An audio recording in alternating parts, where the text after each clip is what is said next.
Hey, it's Adam Grant from Work Life, a podcast from TED. This episode is brought to you by Freshworks. Freshworks believes that complexity is the enemy of efficiency. So stop wrestling with bloated, expensive service software that takes forever to implement and update, where ROI is someday, not today. You've been overcharged and underserved for way too long. Uncomplicate with Freshservice for IT and Freshdesk for customer support. And with Freshworks AI-assisted service software, you'll work smarter, not harder. Freshworks uncomplicates. Learn more at freshworks.com.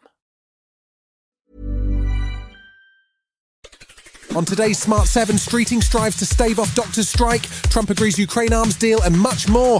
It's Tuesday, 15th of July, it's Blackcurrant Day, and happy birthday, Celia Imrie. The Smart 7. It's news, but not the news.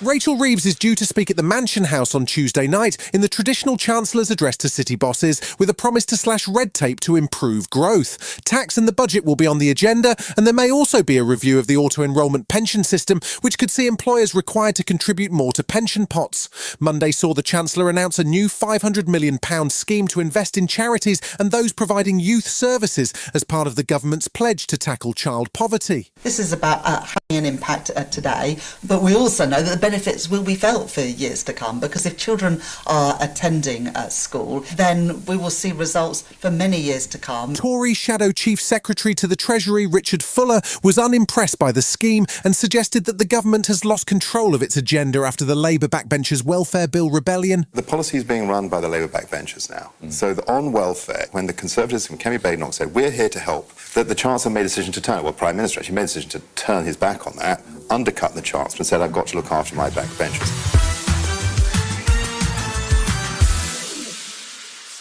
Resident doctors are due to walk out for a 5-day strike from the 25th of July as they continue to stake a claim for a 29% pay rise. They say another substantial rise is necessary to address the long-term pay cuts they experienced under the previous government and have rejected the government's offer of over 5% for 2025. Dr Emma Runswick is the Deputy Chair of the British Medical Association, and she told the Today programme that her members are standing over their claim. Doctors are fed up of receiving repeated real terms pay cuts. Doctors are still starting on less than £18 an hour. It is not unreasonable for us to ask for our pay cuts to be reversed. Health Secretary Wes Streeting is due to meet with the BMA this week, and he told a Commons committee on Monday that the government was in a fight for the survival of the NHS and that doctors' strikes at this stage would be a gift to Nigel Farage and those who wish to privatise the health service. He says he's willing to look at other options. I'm really pleased that the BMA have responded to my offer to sit down and talk to try and avert these strikes. I'm very clear we can't go further on pay, but there's plenty of stuff we can do that would improve the lives of resident doctors.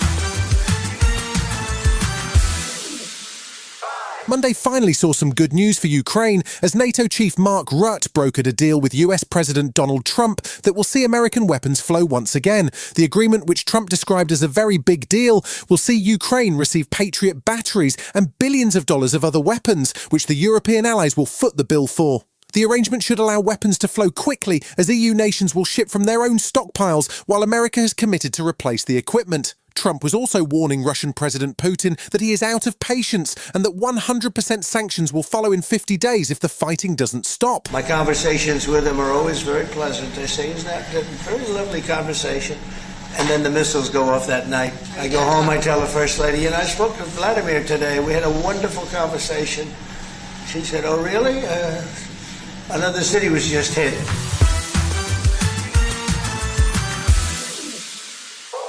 The BBC was back in the bad books on Monday, just weeks after the Glastonbury chanting drama that saw Avon and Somerset Police launch an investigation. This time, the issue was around presenter misbehaviour as the report of the investigation into MasterChef host Greg Wallace was published. It upheld 45 complaints against the presenter, prompting Wallace to apologise, saying he was deeply sorry for any distress and insist that he never set out to harm or humiliate.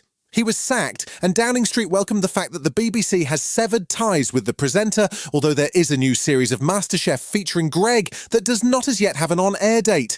Culture Secretary Lisa Nandy wasn't letting the corporation off the hook, though. It is important that the BBC has acknowledged that there have been a series of catastrophic failures. I am pleased that there has been progress, but as the BBC itself has recognised, there is more that has to be done. Still to come on today's Smart 7, in association with Metro, Rory McIlroy heads back to Northern Ireland, and Hannah Waddingham won't talk about Ted. Right after this. Avoiding your unfinished home projects because you're not sure where to start? Thumbtack knows home so you don't have to. Don't know the difference between matte paint finish and satin? Or what that clunking sound from your dryer is? With Thumbtack, you don't have to be a home pro. You just have to hire one. You can hire top-rated pros, see price estimates, and read reviews all on the app. Download today. Welcome back.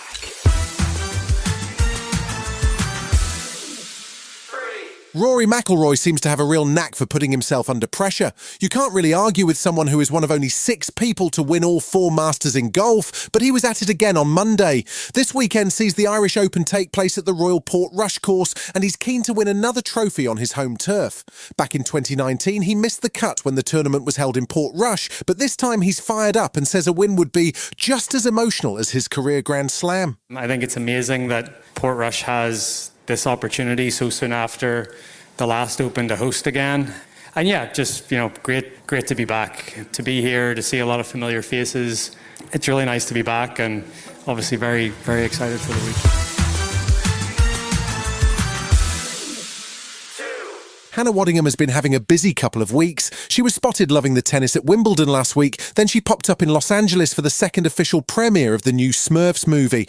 The first premiere was in Brussels, and we still don't know why. Hannah plays Jezebeth, an intergalactic evil wizard in the movie, but all anyone wanted to ask her about at the premiere was what is happening with season 4 of Ted Lasso. We are going to be filming, and there's going to be people in it, and footballs. Rebecca will be Rebecca-ing. I have been so silenced, I can't tell you. But we find her in a far happier place.